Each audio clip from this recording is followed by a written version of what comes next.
Hello, today we are going to look at how to multiply and divide by powers of 10.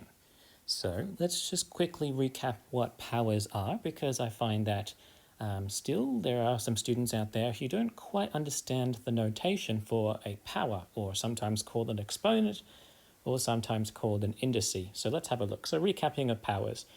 When I have a power, okay, so that's this icon here. This 3 is the power in this occasion here.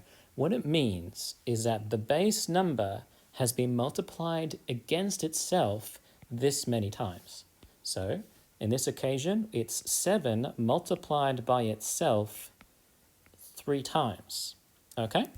Now, when we are dealing with a question that asks us to work with powers of 10, so what does that look like? Well, we're basically looking at things like this. So 10 to the power of 1, that's just 10 multiplied against itself once, so it's just 10.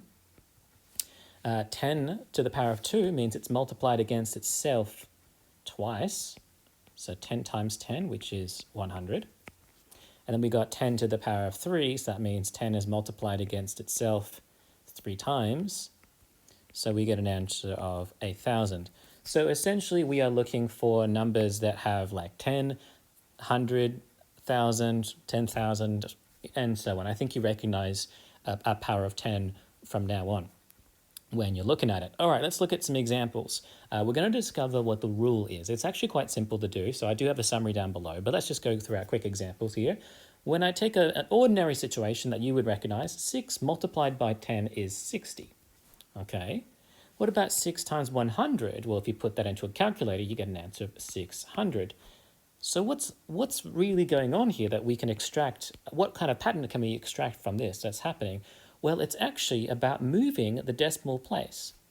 Okay, so the decimal here has been moved backwards once for every 10. Okay, or for every power of 10, for example. So I like to match it that every single, oh, that's a bit big. Let me just reduce the size of that highlighter. So every time I move this back, let me put it this way. Every time there is a 0 that appears in the 10 here, then that means I have to move it back once. Okay, so if I move it back once, a 0 appears in its space, and therefore we get that's 60. Here, I've got 2 zeros, so that means I move the decimal point back twice, and then I put zeros in the space to fill it, hence why I get 600. So let's use that trick on this situation. Okay, so I have my decimal point, it's right over here, and I can see that I'm multiplying by a power of 10 that has 3 zeros in it, so that means I have to push it backwards to the right 3 times. So we go 1, 2, 3 times. I have to put a 0 there to fill the gap. So the answer is going to be, well, it's going to be, the decimal point is going to end up here, right? So it's going to be 60. Okay, so there's our rule. When you multiply by powers of 10, you're going to move the decimal point backwards, or towards the right-hand side, for every time you see a 0 appearing in there. Okay, I hope that gives you a clue. Let's have a look at the division here. So here I got 50 divided by 10, something very basic. Well, if there's 50 things, divide them by 10 things, it'll just divide cleanly into 5.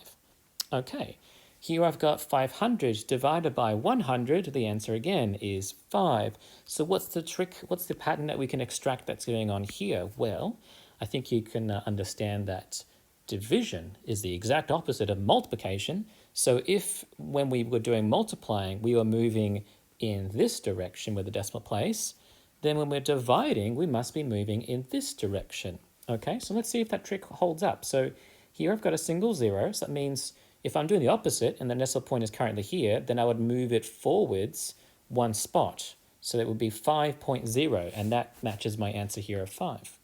What about happening in this situation? I got 100, so there's 2 zeros there. That means I would be moving the decimal point forwards twice. So then I would get 5.00, which is 5. So that's working out just fine. Let's try this one here. 5 divided by 1,000. Well, I can see that it has 3 zeros in here. That means I'm going to take my decimal point and I'm going to push it forwards 3 times. 1, 2, 3. So now the decimal point is here. I'm going to drop out some zeros to fill in the gaps. Remember, if I have a decimal point here, I must put at least a 0 in front, right? And then I got zeros in the gaps to make this really goofy looking face. So the answer is, sorry about my keyboard there, 0.005. Okay, so here's the little basic rule. When you multiply by powers of 10, you move the decimal point towards the right so the result is bigger. Now, I think the main struggle you're probably going to have moving forward is you might be moving the decimal point in the wrong direction. I think you'll know that you have to move it, but you might be moving in the wrong way. So one way of checking if you're doing the correct direction is if you're multiplying by tens or hundreds, your answer should be getting bigger. So just keep that in mind when you move the decimal point around. When dividing by powers of 10, you move the decimal point towards the left. And again, if you're dividing, then your answer should be getting smaller. Thanks everybody for watching, and I will see you in the next video.